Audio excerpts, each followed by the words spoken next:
Hello, I'm Conor Mulhare, editor at Next.io, and I'm here at Optimove Connect 2024 in London, and it's my great pleasure to be joined today by the founder and CEO of Optimove himself, Mr. Pini Yakuel. Pini, thanks for joining me. How are you? Thanks for having me, Connor. Good morning. Well, the pleasure's all mine. Well, we've got a lot to talk about today, and I think we'll get straight into it because one of the topics that we've been talking about a lot over the past couple of days has been this idea about the positionless marketer, which I think is a term that you coined, actually. So tell me, what does it mean to you, Pini, to be a positionless marketer, and where did that term come from? Yeah, so it's essentially a term I've coined yesterday on stage for the first time. And ultimately, I think it stems from basically two of my biggest loves. One of them is basketball. And the second one is obviously marketing and technology, and Optimove being kind of like my passion and my professional passion, professional life. Yeah. And just maybe kind of like to geek out a little bit about basketball, and you don't really need to know basketball to understand what I'm saying, but essentially basketball has went through this tectonic shift, let's say in the past, hard to say exactly, I mean, it's easy to say exactly when it started, but it was kind of like a gradual process. My story was that back in kind of like 96, when I was 18 years old, I used to wake up at 4 a.m. in the morning to watch the Chicago Bulls games. I was a big basketball fan. And when high school finished, I kind of like lost interest. And I didn't actually do anything with it until the documentary, The Last Dance. So it was Michael Jordan pulled me in, and Michael Jordan brought me back. Yeah. This time, not being a player, basically. Did you watch the documentary? I saw bits of it. I never saw the whole thing, but yeah, it was good. Brilliant documentary. So it was COVID, right? I watched the whole thing, and kind of like it rekindled the passion for me. Then I started watching game. I started kind of like getting into the commentator shows, like, First Take, First Things First, Undisputed, all of those things, and just became like really, really into it. But when I started watching the game, I realized that the game has completely changed. It's like, well, what's happening here? They're shooting, because I haven't watched it for 24 years. Yeah. It's like they're shooting all these threes all the time. Everything's super fast, tons of lobs, really, really different. And essentially this change is called positionless basketball. So positionless basketball is essentially this idea that not like in the past where you would either be a point guard, which is a position typically the shortest player, and you need to kind of like facilitate the basketball, be the floor general, do more passing than shooting. Mm-hmm. You can think about people like John Stockton and today in modern age like a Chris Paul. That's like the classic point guard, or the classic center, the number 5. So very, very tall, like probably the tallest player in the team. Weighs the most, plays beneath the basket, lots of rebounds, rim protect. When you shoot close, you play a post-up game with your back to the basket, but that's all you do, right? So each position had a very strict definition, and coaches would also kind of like teach you to play like that from a very young age. So if you Connor, if I'm going to peg you as a center because you're very tall when we're all 12 years old playing, mm-hmm. I'm going to teach you to play like a center, but you're only 12. So that created a specific game. What happened is, the reason the change happened is because of, young kids started to watch players like Michael Jordan, then later, LeBron or Kevin Durant. And they want to do the fun stuff. Like they want to master their ball handling skills. They want to dribble the ball. They want to shoot like a Steph Curry from 3. They want to make all of these, what used to be considered as ridiculous shots. Steph Curry basically made them legitimate. Mm-hmm. So kids are practicing those things. And then you have like a 7-foot monster, but that 7-foot monster, when he was 12, he was practicing like a Steph Curry or like a Kevin Durant or like a Michael Jordan, like a Kobe Bryant. So what you get is a 7-foot monster. Let's take the recent one, who's actually 7'4", Victor Wembanyama, the French phenom, who is essentially 7'4", maybe 7'5", who shoots threes, who dribbles dribbles very, very well, considered he does things which are insane. Like, watch some videos. He's so tall, but then so agile, and he shoots and he penetrates and it's insane. People never did that.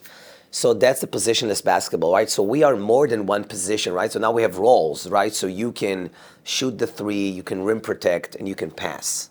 Let's take a Nikola Jokic, which is exactly that, right? He's the best passing big man that was ever seen. So I'm saying, and this tectonic shift in basketball happened because people, explored more the gamut of their potential, their multipotentiality. They started to basically, hey, I'm more than just a center that does this one position. Yeah. I can actually shoot if I practice on it, if you let me do it. So the game adapted. So when I'm so that's a very long speech about basketball. But when I'm looking about that, I'm asking myself, like, now with Gen AI and our ability to essentially be enhanced. So I'm a marketer. Let's say in marketing, you typically have somebody who does content and very good at writing or copy. Somebody does design, good aesthetic skills. Somebody that does operations. Somebody that does data analysis, things like that. Now, instead of having a content marketer, you may have the aesthetic writer. So it's a content marketer that can also dabble with some design. Yeah. You have a data analyst that can all of a sudden write pretty well with a chat GPT. So you have the data storyteller. So you don't have marketers who are pegged in those one positions. You have marketers who are, playing those roles, and their roles are essentially showcasing their multipotentiality. And this is a big kind of like can become and is already starting to happen as a big tectonic shift in marketing due to Gen AI, due to the latest advancements that will enhance us as humans and make us kind of like enjoy more of the craft around us.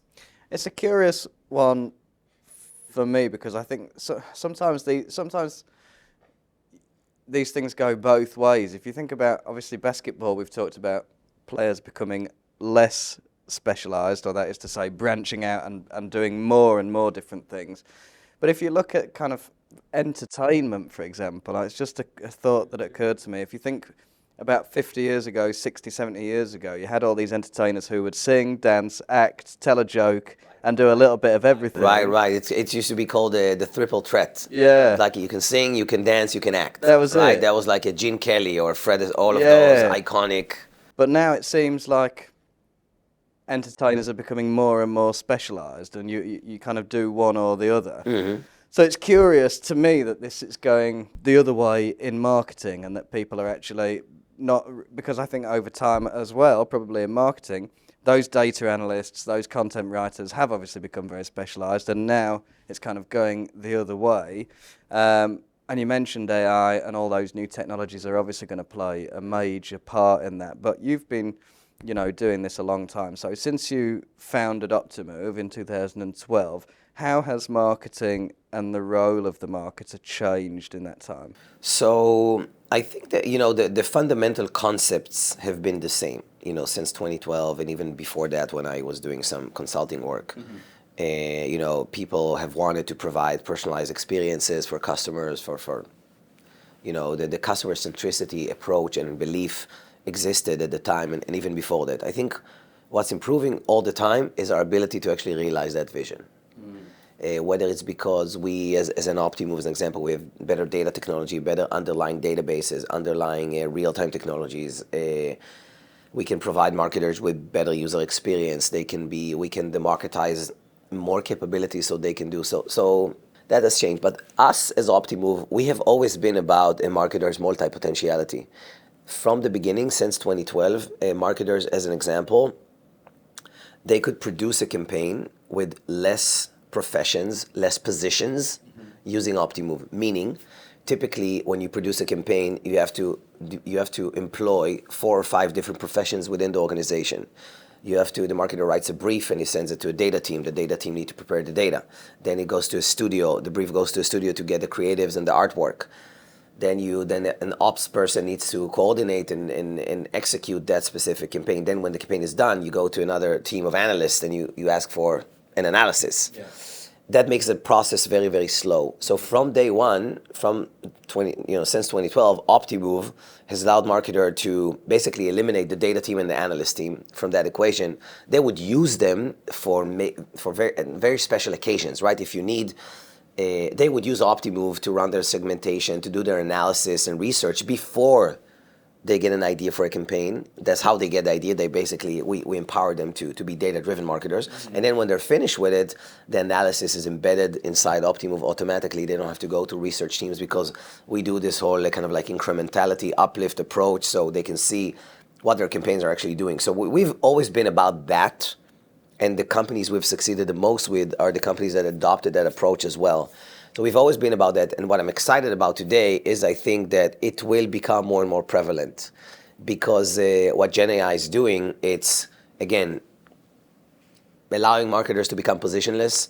You can produce campaigns within smaller teams. So instead of essentially going through those, employing those 5 different professions, this assembly line, right? Instead of going through this assembly line to eventually get a campaign out the door after you go through all of the stations of that assembly line, you can be more cross-functional, right? You're positionless. So maybe you produce the whole thing with just 2 roles, right? Instead of, I think the analogy in basketball is sometimes you can run the whole offense with just 1 pick and roll of like, a James Harden and Joel Embiid, right? So you got your kind of like number 1, your number 5, but from a specific nature of positionless, because your 5 can shoot the 3 and your 1 can, there's just so many threats because they can do so many things.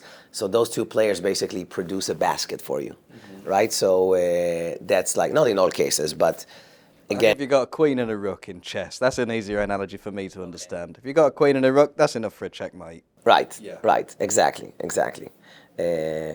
I'm blessed, my son's doing a lot of chess now, so I'm starting, by the way, to get a little bit nervous because in the last few games he almost beat me, and I think it's coming. It's like he's 9, and I'm starting to kind of like, his real-time processor is much better than mine, that's for sure.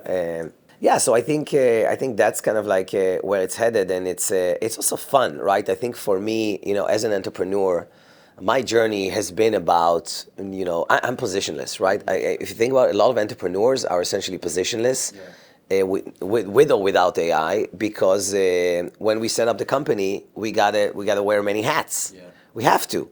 And for me, that's fun, like one day I can work with marketing and write a blog and be a reporter, just like what you're doing, right? I can play a reporter. The next day, I'm going downstairs and I'm meeting with engineers and we're planning this architecture, and I can be a software engineer and contribute there. And the next day I'm in a sales engagement and I'm pitching and I'm making sure I can hone in on the art of persuasion, be better at the art of persuasion and persuade people why, they need to work with us. And the next day, there's a marketing campaign and we're talking about aesthetics and branding and how are we gonna, and visualizations. And so I just love it. It's like we can all be Leonardo da Vinci, right? It's like the Vitruvian man, right? The art and science, right?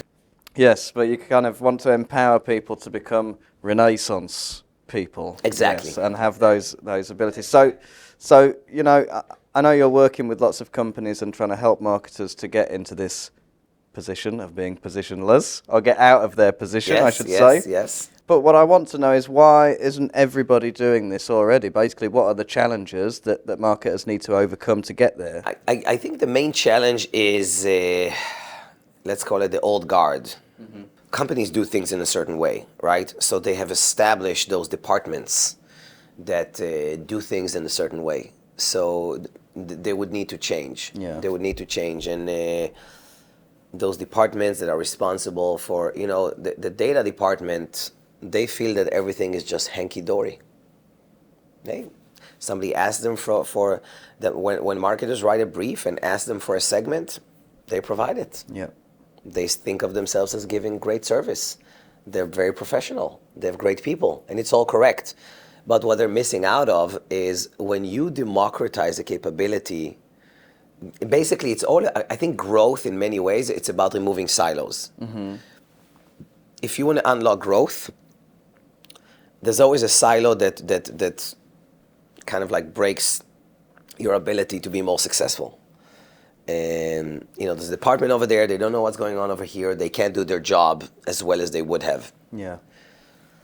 You turn down the walls, you let them see the context, you let them understand what's going on. All of a sudden they got 2 new ideas that nobody heard of because they're always over there, but they're seeing something that these guys aren't seeing. Yeah. So when you break down silos, I think that's the whole point. Another thing I think about positionless is it really improves communication between the professions. So if you are you're a journalist and a commentator, right, and you produce this kind of like interviews and you need to chair this session with me. If I've never done your job before, it's not as easy to me to empathize and sympathize with what you're doing. So our communication may be off when we need to collaborate. But if I do just a little bit of what you're doing, I get to experience it because of Gen AI, because now I'm enhanced, right? And I'm going to have, Gen AI help me to do one of these sessions myself, and I'm going to do your job. Just a little bit, just one time. Next time we're sitting here together, it's like, hey, Connor, I now get you. Like, it's really hard to do at the beginning what you're doing. How are you doing that? So say, yeah, Pini, you wouldn't have the first few years I did like this, and now I'm training like the night before, and I'm in front of the mirror, and I'm rehearsing my sentences, and I'm playing with my facial muscles to make it fluid. Yeah, you've been watching me. I don't know. I'm just imagining what you would tell me, right? But so that's really cool, right? So all of a sudden, our cooperation is I'm never gonna do what you do, but I'm positionless, so I still have my main color. Yeah. Right? But I have some around the edges, I have some of your colors, a little bit. So I think that's what's nice about it. Yeah. And what do you think this is going to change, let's say, over the next 1, 3, 5, 10 years? Do you see any new trends coming about as a result of more marketers beginning to work in this way? Yeah, I think that ultimately what happens is we're not gonna have people always think about kind of like automation. It's gonna essentially remove jobs, and it never happens. Yeah. It never happens. What typically happens is you just raise the bar. It means that like end consumers, everybody who's experiencing the service, right? Everybody who's consuming their service, we get a higher level service. So think about the service you're getting from the top companies in every field, or top professionals in every field.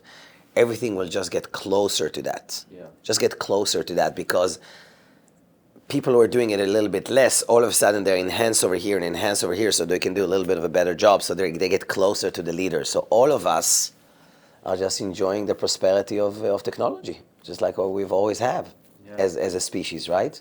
The problem with that is like some of the illnesses of the first world, but from a pure kind of like experience perspective, things are just going to be better all the time. Yeah, and that old guard that you were talking about is going to gradually, I guess, begin to fade away. No, unless they accept kind of like, I don't think, if they accept the change and embrace the change, they can still deliver a ton of value, because it doesn't mean that, the data engineer is still very much required, but they don't need to be possessive, meaning like we are the only ones doing data. Yeah. Nobody else can analyze data. No, open it up. Yeah. When we need when we need deep data analysis, we're going to come to you. We can't do it. Mm-hmm. We can't do it. We can just do, when we enhance. I can be now a good writer, but I'm not like my head of content marketing is way better than me. Even when I'm enhanced with AI, he's still way better than me. So when I'm going to write the Optimove end of year letter, or when I'm going to write a very important blog post, I'm not going to do it alone. Mm-hmm. I'm going to work with him. Yeah, makes sense. So we'll kind of round off with this, I think. If you had one piece of advice for marketers today, maybe they're not working in this way yet, maybe they want to move towards it, what would you advise them at the moment? Unlock your multipotentiality. Continue to, go to ChatGPT 4, buy the paid version. You can spend $20 a month and knock yourself out. Start to experiment, upload your presentation, understand the way it works. Like start to experiment with lots of prompts. Mm-hmm. People talk about the prompt engineering, kind of like how do you prompt? Be curious about it. Just be curious about it. Don't be afraid of it. By the way, the more I use it, the less afraid I am. Yeah. And the more kind of like acceptive and at ease I become. So just experiment with it. Be curious about it. Look for tricks, read about it online, try it yourself. I have it on my phone. Like what I do, something I really like doing. So one night I do I watch I have now like a sports watch. So I'm watching my steps. Mm-hmm. So sometimes at night I go out and I'll kind of like walk around the block for like an hour or 30 minutes. so I have it on my phone, and I talk to it, and I chose kind of like a female voice, and I talk to ChatGPT. And one night I told her to explain to me how she works. And I said, I'm an engineer, but I'm not a computer science engineer.